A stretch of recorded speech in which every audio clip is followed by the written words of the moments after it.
Magandang araw sa Panginoong Diyos at magandang araw sa ating lahat. Tayo po ay nag-aaral patungkol po sa muling pagbabalik po ng ating Panginoon. Nung nakaraan po ay tinalakay po natin yung paano po tayo maghanda sa kanyang muling pagbabalik. At diniscuss po natin ang kung ito ay gaano ka totoo. At una ay totoo sapagkat ito ay nasusulat sa banal na kasulatan. Pangalawa ay mismo ang Panginoong Kristo ay nagpayag kay Apostol Juan sa Revelation chapter 22. At ang pangalawang pag-aaral natin doon ay bakit kailangan nating malaman yung muling pagbabalik. Sapagkat upang ipaganda po natin ang ating sarili at maproteksyonan po natin ang ating sarili sa kumakalat ng mga maling katuruan, sa mga bulaang guro. At pangatlo ay upang sa ganun ma-build po natin yung ating relationship sa Panginoon. At ang panghuli po ay upang ating ma-present sa Panginoon ang ating katawan, pisikal, at ang puso natin, ang isip natin na kalugod-lugod kaya sa Kanya. Sa araw na ito ay sa pagpatuloy po natin sa pag-aral, ang ating teksto po ay matagpuan po natin sa Mark chapter 13 verse 1 to 37. At ating pong basahin sa magandang balita Biblia. Basahin po natin yung verse 3 hanggang verse 8. Habang nakaupo si Jesus sa bundok ng mga Olibo sa tapat ng templo, palihim siyang tinanong ni Pedro, Santiago, Juan at Andres, kailan po ba mangyayari ang mga bagay na ito? At ano po ba ang palatandaan na ang lahat ng mga ito ay malapit ng maganap? Sinabi sa kanila ni Jesus, mag-ingat kayo upang hindi kayo malinlang inuman. Maraming darating at gagamitin ang aking pangalan. Sila ay magpapanggap na sila ang Kristo. Ililigaw nila ang marami. Huwag kayong magbabagabag kung makabalita kayo ng mga digmaan at mga usap-usapan tungkol sa digmaan. Dapat mangyari ang mga ito, ngunit hindi pa ito ang wakas, sapagkat maglalaban-laban ang mga bansa at ang mga kaharian, lilindol sa iba't ibang dako at magkaroon ng mga tagutom. Mga ito ay pasimula pa lamang ng paghihirap tulad ng naranasan ng isang nanganganak. Pagpalain po ang salita ng Panginoon, tayo po ay manalangin. Panginoon Diyos na mapangyarihan sa lahat, sa pangalan ni Jesus, sa aming pong pag-aaral na iyong mga salita, dalahin po namin na kayo pong patuloy ng siyang magbigay ng kaalaman ng iyong lingkod na gagamitin. Patuloy, Panginoon, na nagpapakumbaba na maasa lamang po, O Diyos, sa iyong kapangyarihan at ang iyong tagapakinig din po, Panginoon, ng salitang ito ay sila ay pagpalain din po sa pangalan ni Jesus. Amen and amen. So, sa panahon po ng ating Panginoon Kristo, sa kanyang ministeryo, sa panahon yun ay there is a 3 future event na kanya pong pinipredict in the Synoptic Gospel. Ibig sabihin po sa Matthew, sa Mark, Luke, and John na mangyayari sa kanyang buhay. So, ang unahong mangyayari sa buhay niya, yung predict niya ay His own death and resurrection in Mark chapter 10 verse 33 up to verse 34. And number 2, the destruction of Jerusalem. That was AD 70. And makita din po natin yan sa Luke chapter 19 verse 41 to 44. And pangatlo po, His own future return. Yan, makita po natin yan doon sa Matthew chapter 23 verse 39 and John chapter 14 verse 1 to 3. And also in Luke chapter 2 verse 25 to 36. So, noong panahon yun ay ang Panginoong Diyos ay nakaupo at nakapahinga doon sa ilalim ng puno ng igos. Palihim po na lumapit po ang kanyang mga alagad, sina Pedro, ni Juan, Santiago at ni Andres. At ang Panginoong Diyos ay tinanong kung kailan po magaganap ang mga bagay na ito. So, during the time, Jesus ay nagkaroon po ng pagtuturo, diniscuss po ng Panginoon sa kanila yung mga palatandaan ng muling pagbabalik ng ating Panginoon. Doon sa verse 21 to 22, sabi ganoon ay, there will be a false prophet and false Christ. Basahin po natin yung verse 21 hanggang 22. Kung may magsabi sa inyo, narito ang Kristo o kaya ay naroon siya, huwag kayong maniniwala sapagkat may mga nagpapanggap na Kristo at may mga nagpapanggap na propeta. Magpapakita sila ng mga himala at mga kababalagan upang iligaw kung maaari maging ang mga hinirang ng Diyos. So dito po ay pangalawa ay there will be a rumor of war. So sa verse 7 ay magkaroon po ng makakabalita ng digmaan. At pangatlo po, there will be an earthquake and famine. So in verse 8, magkaroon po ng lindol sa iba't ibang dako, magkaroon po ng tagutom. And number 4, the Christian will be also persecuted. So verse 9 to 10. And then the speculation of time, verse 32.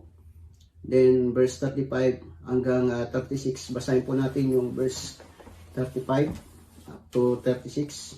Gayon din naman, magbantay kayo lagi dahil hindi ninyo alam kung kailan darating ang Panginoon ng sambahayan.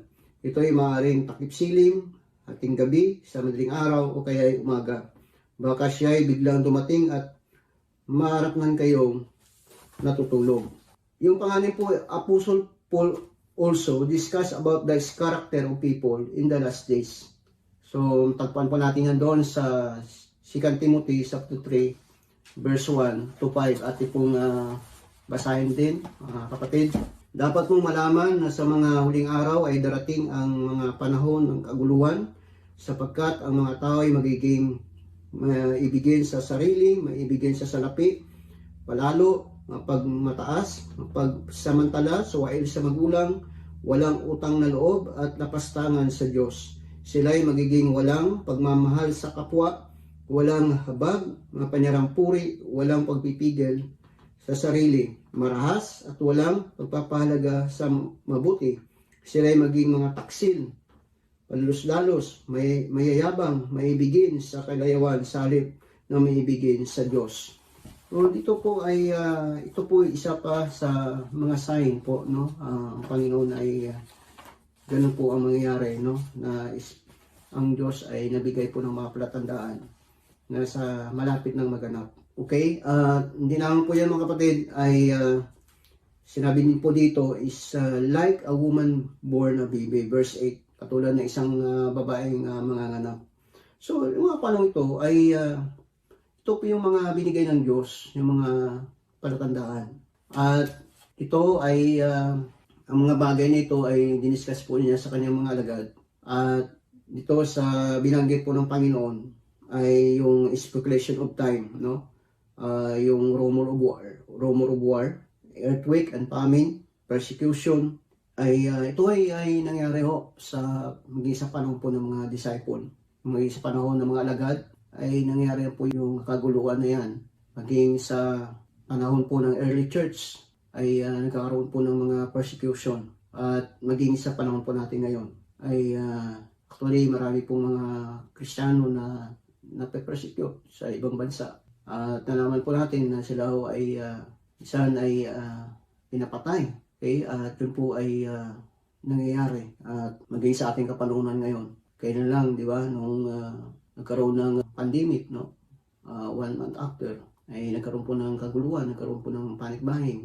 Yung mga tao ay nakagulo. At hanggang sa mga napangong ito, ang mga tao po ay natatakot po at marami pong nawalan ng trabaho, nawalan ng anak buhay.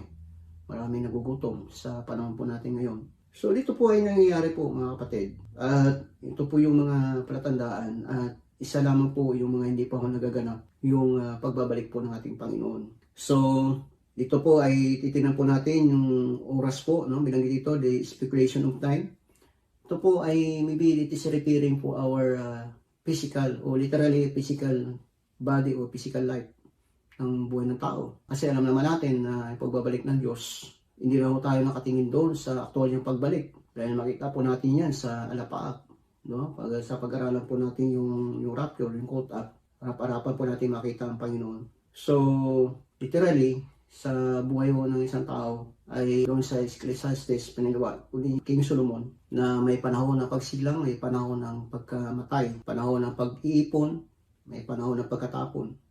So lahat po ay may panahon sa buhay ng tao, panahon din. May panahon ng pagsilang, may panahon ng paglaki, pagtanda, pagkamatay. Tandaan ho natin na ang pagharap po sa Panginoon ay ang pagbabalik ng Panginoon hindi lang sa aktual ng pagdating niya, kundi yung paano ho humarap ang tao pagdating ng panahon na siya ay mamatay sa katawang pisikal.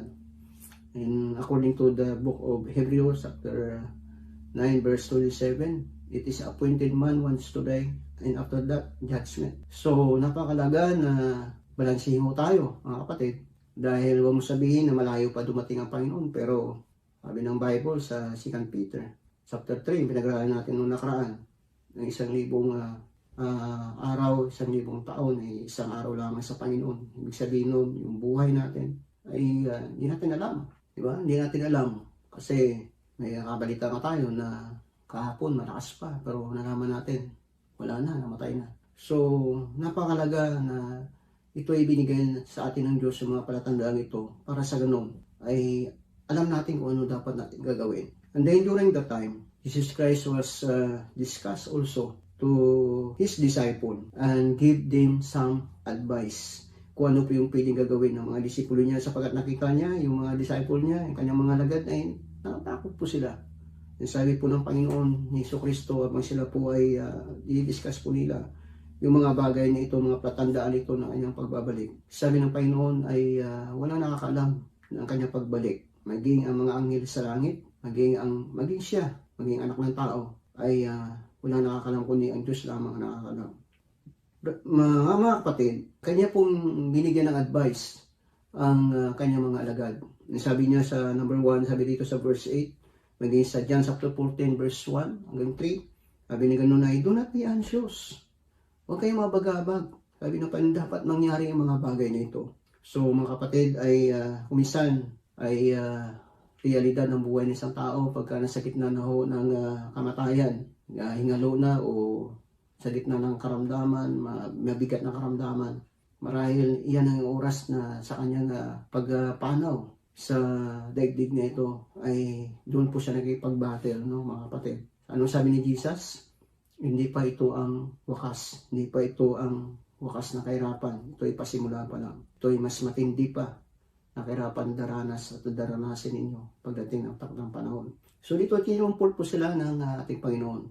Sabi ng Panginoon na pagtagumpayan ko na sa liputan. Kaya sabi niya huwag kayong mabagabag. Sa buhay natin ganun din. Ang pinakapunto de vista ko dito ay dapat nakaready ho tayo. Kasi wala naman naging bato rito sa mundong ito eh. Diba? Saan ka ba nakakita na naging bato yung tao? Forever yung life? Wala ho eh. Kailan na? May nagbabalita tayo na maabot ng 120, 130, pero sobrang hirap na eh. Sobrang hirap na lumakad. 100 years, hindi na natin kayang abutin yan. Mapalad ka, maabot ka ba ng 100 years? Karamihan, 90, mahina na din. Diba? 85, okay pa yung 85, malakas-lakas pa din. Yung 80, sabi ng Bible, sabi ng awit chapter 90, ang buhay na tao ay pag malakas, minsan maabot 70 pag malakas, 80 pagka malakas. Diba? Karaniwan ay maabot lang ng 50, 70. Diba? Kaya walang katiyakan ang buhay dito sa lupa. Yun po yung ibig sabihin doon na speculation of time. Ibig sabihin, hindi ko tayo nakapokus doon sa aktual na pagbalik ng Diyos, pero literally, ay alam ba natin yung kailan tayo kukunin ng Diyos. Kaya dapat yan, ay yamang alam natin yung mga speculation nito, yung mga sign nito, ay ready tayo, nakanda tayo. At napakaganda, napakabuti ang Diyos eh. Dahil binigyan natin ng mga palatandaan na sabi ganun ay maaaring bukas, maaaring sa sunod na linggo, maaaring sa sunod na buwan. Pero dito time eh, maaaring madaling araw, hating gabi, umaga, tanghali. Ibig sabihin nun, it is referring to our physical body, our physical life. Literally, sa ating buhay, ito sa lupa, sa daigdig nito yung ating katawan. Kaya kailangan, yan daw natin yung ating kaluluwa na ito ay katanggap-tanggap sa ating Panginoong Diyos. At sabi nga noon, yung comfort niya sa mga disipulo niya, do not be anxious. Huwag kayong magbabagabag. At ina-address din po niya sa atin, huwag po tayo magbabagabag. Huwag po tayo mag-alala, huwag po tayo matakot. Sa bahay ng aking ama, sabi niya sa mga disciple, maraming silid, ako'y paparoon at ihanda ko kayo ng inyong matitirahan. Kung hindi gayon, pag nihanda ko na, napaghanda ko na kayo ng inyong matitirahan, ako'y babalik. Sabi niya, ako'y babalik at kukunin ko kayo at kakasama ko kayo doon sa aking kaharian. Makasama ko kayo magpakailanman. So, not only to do not be anxious, but be always alert and ready sa verse 33. Diba? Sabi doon sa verse 33, maging handa kayo lagi kapag hindi ninyo alam kung anong oras babalik ang Panginoon. Baka marat na niya tayo natutulog. Natutulog meaning, it is refer for naging pabayao tayo, no? Sa sarili natin. Huwag ho tayo matutulog. Lagi ho tayo naka-alerto, lagi ho tayo nakahanda. Okay? Sa lahat ng ginagawa natin, dapat ginagawa natin ay yung mga layunin ng Diyos, yung kalooban ng Diyos sa ating mga buhay. Kung ano yung layunin niya, ano yung purpose niya, ay yun po ang ating paghahandaan, yun ang ating gagawin. And last, be a part of the God's mandate, which is by the preaching the Word of God. Sabi sa verse 13, bago yan, ipangaral mo na ang mabuting balita sa lahat ng bansa. Yun po yung mandato ng Diyos. Kaya, abang nabubuhay tayo, i-preach po natin ang Word ni God. Kaya ang mga alagad, sabi niya, i-preach mo yung Word ni God. Kaya, tingnan mo natin mga kapatid, sa panahon natin ngayon, alos pinitreat na po yung Word of God. Alos lahat na ho ng bansa, buong mundo, walang maidila ng tao para hindi kumilala sa Diyos. Walang maidila ng tao para sabihin niya hindi siya iniligtas ng Diyos. Kaya nga wala nang maidila ng tao. Kaya ang mabuting balita sa lahat ng bansa upang sa ganoon magkaroon ng fulfillment. Magkaroon ng kaganapan at darating ang wakas. Darating ang Panginoon Diyos.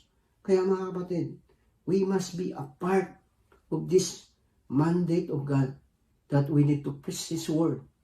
Sino man, saan man tayo naroon, saan man tayo dadalhin, we must continue to preach the Word of God.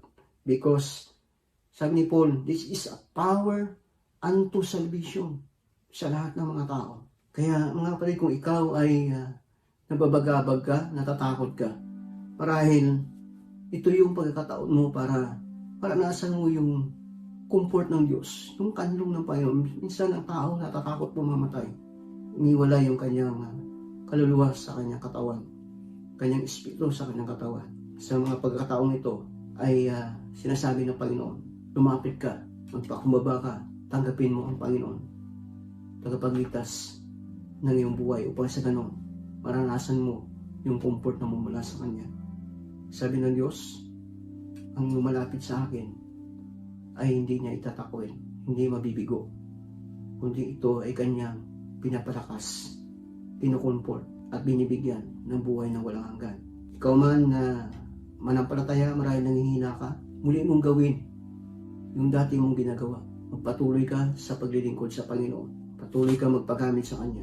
Ang mga bagay nito na nagaganap, ng mga tandang ito ay nagaganap na. At isa lamang po, ating inintay yung Kanyang muling pagbabalik. Habang mo tayo naghahantay sa pagbalik ng Panginoon Diyos, pinakailangan patuloy ho tayo. Huwag ho tayong matakot, lagi ho tayong handa, sapagkat marami hong mga katuan na hindi ito ayon sa salita ng Panginoon. Maraming bulaang guro, bulaang Kristo na lumalaganap. Mag-ingat din po tayo. Lagi ho tayo naghanda upang hindi tayo maligaw, hindi ho tayo mapahamak, hindi tayo mawala sa Panginoon Diyos. And then, maglingkod po tayo sa Diyos. Ibahagi po natin ang Kanyang mga salita. Kaya ngayong oras nito, nilingkod po na tayo po ay manalangin. Tanggapin po natin ang Panginoon Diyos na makapangyarihan sa lahat sa pangalan ni Jesus. Marami pong salamat sa iyong mga salita, Lord Jesus. Po, Panginoon, nagpasalamat at nalaman ko po na kayo po ay Diyos na may ibigin. At sa oras nito, ako ay lumalapit. Binubuksan ko ang aking puso. Humingi po ako ng tawad sa inyo, Lord. Tinatanggap po kayo bilang Panginoon at tagapagligtas ng aking buhay. Maraming salamat po sapagkat ako'y naniniwala na ako ay magkaroon ng buhay na walang hanggan. Salamat po, Panginoon, sa pangalan ni Jesus. Amen and amen. Tayo po ay manalangin doon sa mga nais na magbalik loob sa Panginoon at sa mga nanghina at sa mga nawala ng pag-asa. Marahil ikaw ay hindi ka naging aktibo, nanghihina ka, nais kong ilapit ka sa Panginoon. Manalangin po tayo. Panginoon, maraming salamat sa patuloy na binibigay niyo po ng pagkakataon pang na ako ay palakasin. Salamat, Lord, sa kabila ng aking pagkukulang, sa kabila ng aking pagkakasala. Ikaw ay lagi nariyan upang patuloy po ako, Panginoon, lumakas. Patawarin niyo po ako, Diyos, at ayaw ninyo na muli ninyo ibalik yung dati kong sigla, yung dati kong kalakasan, yung una ko kayo nakilala. Salamat po na maraming sa inyo, Lord. Salamat po sa pangalan po ni Jesus. Amen. Purihin po ang Panginoon Diyos at tayo po ay tapos na at maraming salamat sa Panginoon. At sa sunod po ng linggo ay pagkita-kita po ulit po tayo. Ingat po tayo at pagpalain po tayo lahat ng Panginoon. God bless po. God bless.